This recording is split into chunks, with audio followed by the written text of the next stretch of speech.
जम्मू कश्मीर के मुख्यमंत्री उमर अब्दुल्ला के सलाहकार नासिर असलम वानी ने पीपल्स अलायंस को आड़े हाथों लिया। बिना किसी पार्टी का नाम लिए उन्होंने तीखा सवाल उठाया कि जो लोग कल तक एक पार्टी को अपने पिता का कातिल मानते थे, आज उसी पार्टी के साथ गठबंधन की बात करके खुद को संदिग्ध बता रहे हैं।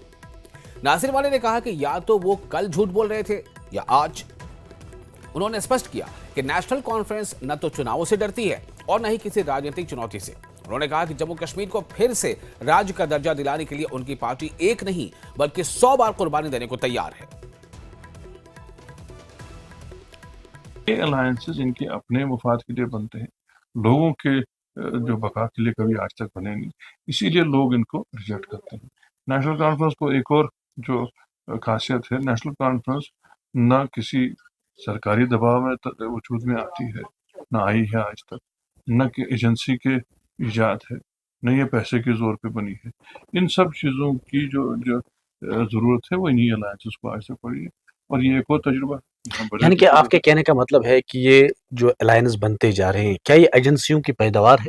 मैंने ये नहीं कहा कि ये लाजमी तौर पे होगी, लेकिन आज तक जो हमारा तजुर्बा रहा है इसी किस्म के अलायंसेस लगे।